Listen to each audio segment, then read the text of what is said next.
Hello everyone! We are going to talk about the constructivist view of how we learn. After watching this video, we will be able to identify the two constructivist perspectives, the individual constructivism and social constructivism. We will also learn the individual constructivism learning approaches. So let us learn this topic by first defining what is constructivism.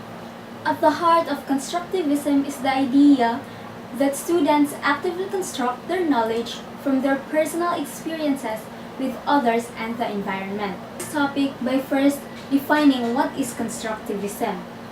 At the heart of constructivism is the idea that students actively construct their knowledge from their personal experiences with others and the environment. Constructivist learning perspective consider a wide range of social influences, such as those stemming from individuals' culture, history, and direct interaction with others.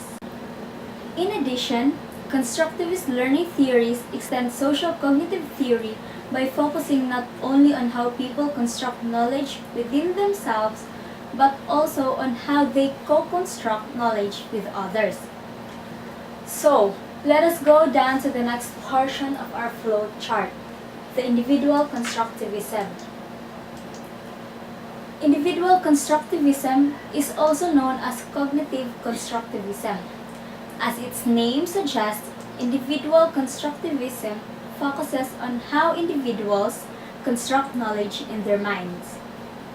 According to this learning perspective, individuals have a natural tendency to search for understanding as they interact with the environment. Social interactions are not heavily emphasized and are considered to be only one of the mechanisms that facilitate cognitive growth.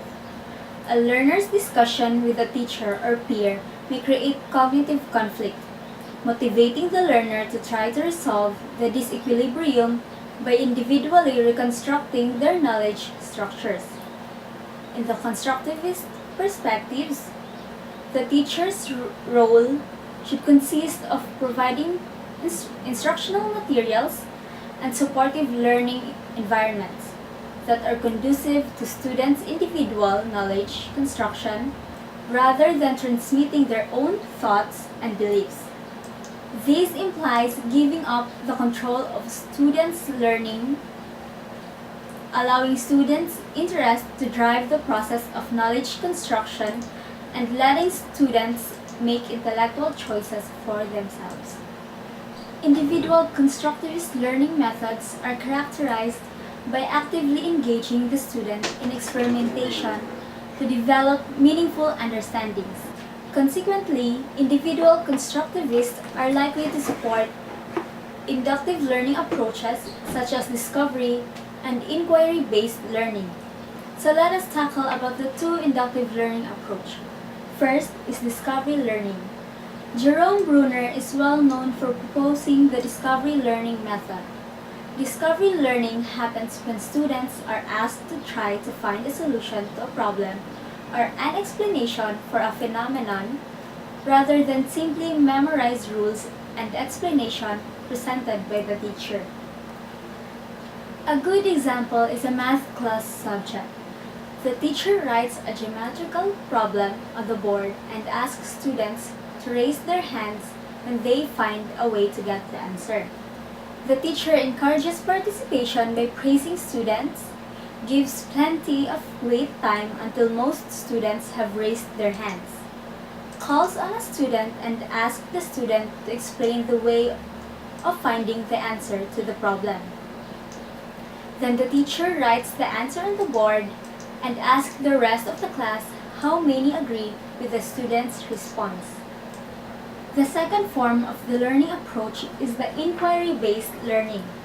John Dewey was probably the first educational psychologist to introduce the idea of inquiry-based learning, a method in which teacher asks students to answer a thought-provoking question or problem, and students formulate hypotheses, collect data to test their hypotheses, draw conclusions from their tests, and reflect on the original question and their thinking process. First, teacher starts by identifying a guiding question. The main guiding question can also be followed by focus questions, intended to prevent students from getting off track. Next, students engage in inquiry by gathering information and making hypotheses based on their research. Then, students conduct an investigation to test the alternative hypothesis. They can do it by first-hand or second-hand investigation.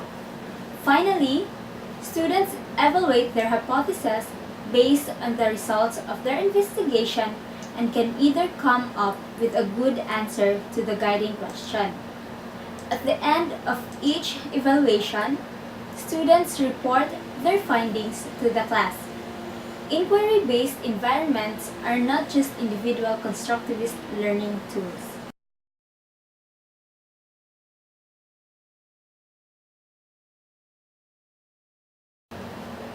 In contrast to individual constructivism, social constructivism emphasizes the role of social contacts in knowledge construction. This idea has also been called distributed cognition, which is the distribution of learning across many minds with the goal of drawing on multiple knowledge bases and ideas.